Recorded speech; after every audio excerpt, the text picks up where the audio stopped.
So I was reading the Bible this morning and I was reading from the book of Luke, chapter 22. And in verse 7, it says it was time for Passover, for the Passover ceremony. And Jesus told his disciples to go and prepare for the Passover. And the disciples said they didn't have a space to prepare for the Passover. And Jesus told them to go into the town and they will see a man carrying a jar of water.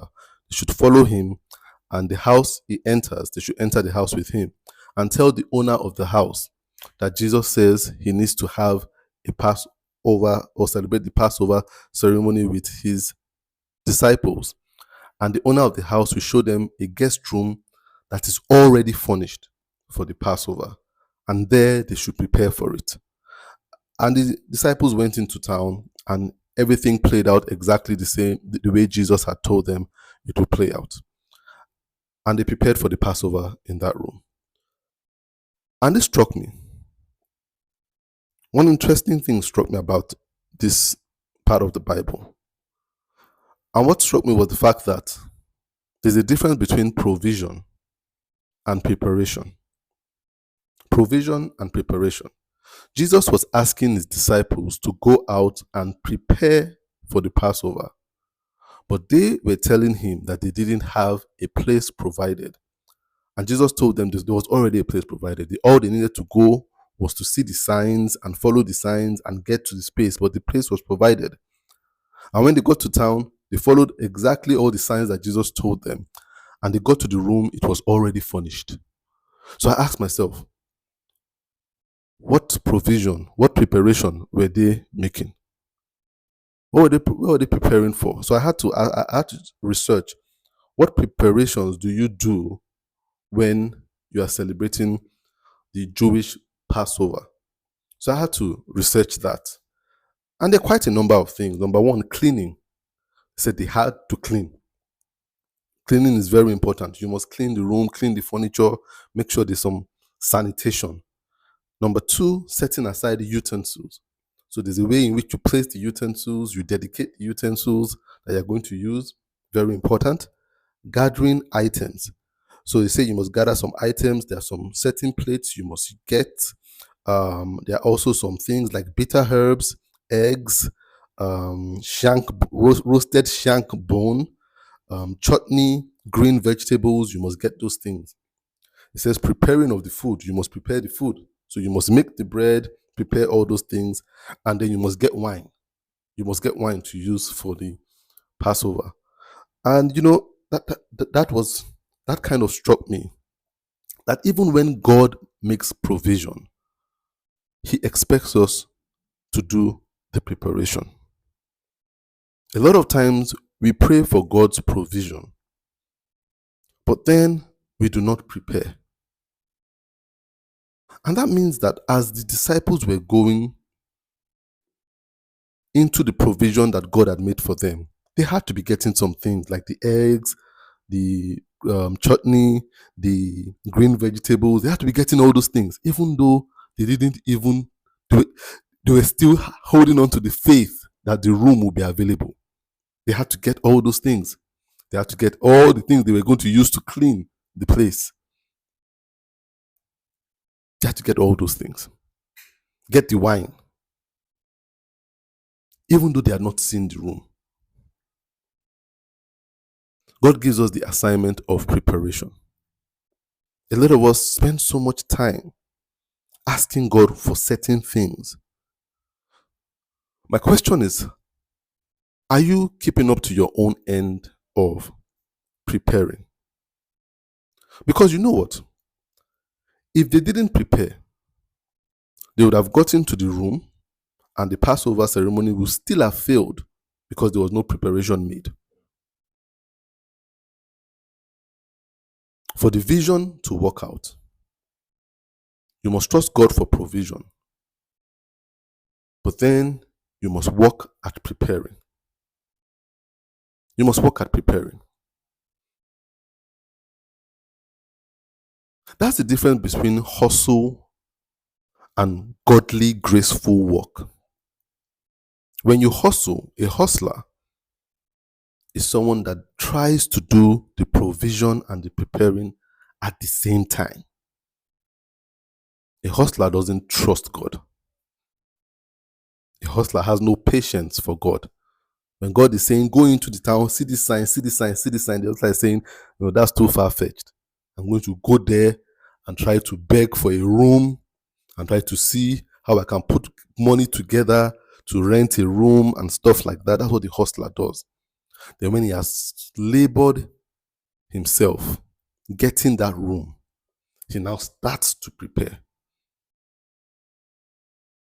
So a hustler, a lot of times, is always fagged out, drained, because you put so much into preparation and you put so much into provision for yourself. Now, God's graceful work is where he does the provision for you. He does a lot of the heavy lifting. What do you need? A space, a house? That was the heaviest thing for the disciples. The eggs, the green vegetables, the cleaning, all those things are light work. It is the space. Where will we get a guest room that is big enough to take 12 grown men where we can eat? It has to be big. It wasn't a small room. It wasn't a small room. For 12 men, sit down, table, spread. Even if you look at Da Vinci's The Last Supper, you see how big that room was. That's how the room was. So it couldn't have been a small house. It couldn't have been a small house. It must have been a house of a rich person. The person was rich enough to even have a servant go and fetch water for him. You understand? Because God said, you is the servant you see carrying water into a house. Follow him into the house. Then you ask for the owner of the house. You understand? So the person was rich enough to have servants. So it must have been a big house. That was the heavy lifting. Where do we get a big enough house to do this thing? God is saying, that's my job, to provide those things that are too heavy for you. But then you need to prepare. You need to prepare with the small things. Those small things, cleaning, putting aside the utensils, getting those small ingredients, cooking, you need to prepare. So I'm asking someone today, you're really trusting God for big things. How are you preparing with the small things that make you ready for the provision? Some people praying heavily for a spouse, a guy praying for a wife, a lady praying for a husband. But how are you preparing yourself to be a wife or a husband? A good husband or a good wife? Because getting the guy or the girl is a very hard thing. That's a whole human being you're praying for. A whole human being. You're praying God to bring a whole human being that will love you. That's so big. You understand? That's not something man can do on his own. To find someone you love that loves you back. That's hard, but God is saying, I can provide that if you listen for the signs. But then I need you to prepare. So number one, the disciples had to know what the Passover ceremony required. So they had to know what to get and what to do. Do you know what being a husband, what it requires of you, or being a wife requires of you?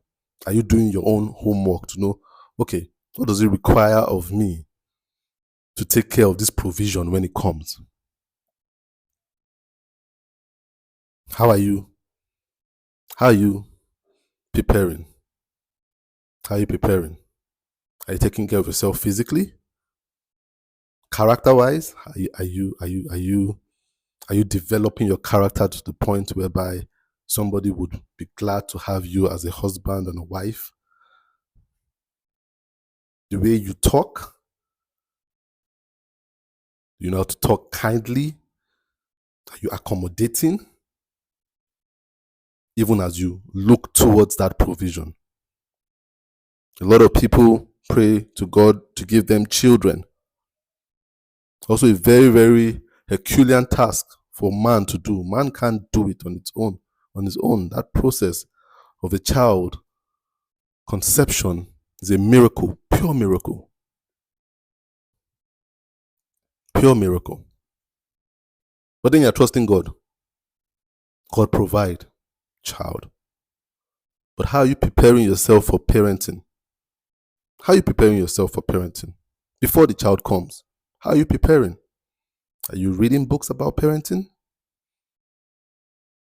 Are you watching things about parenting? How are you treating the children around you right now? Are you accommodating them? Your nieces, your nephews?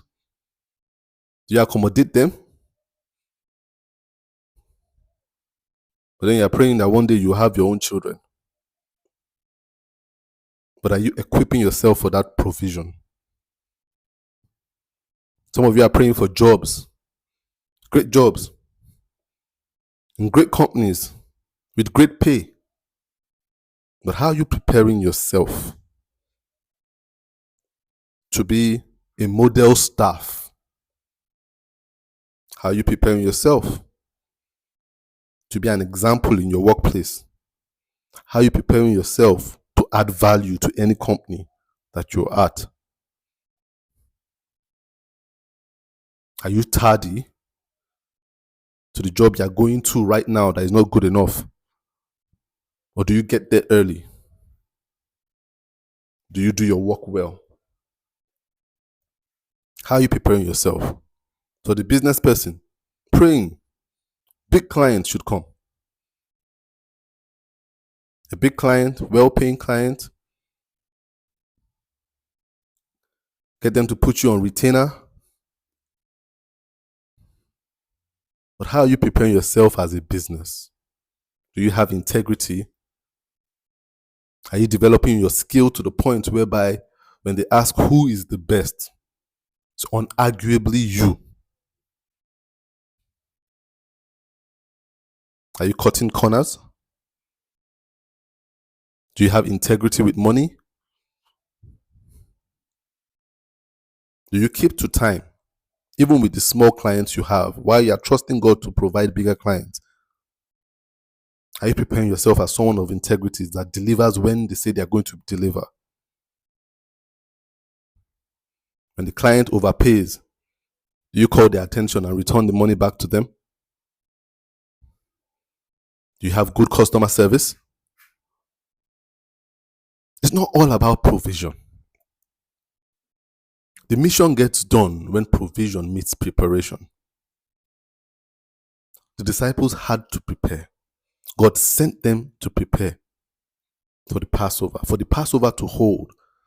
God did his heavy lifting, but the disciples had to do the light work, which was the work of preparing.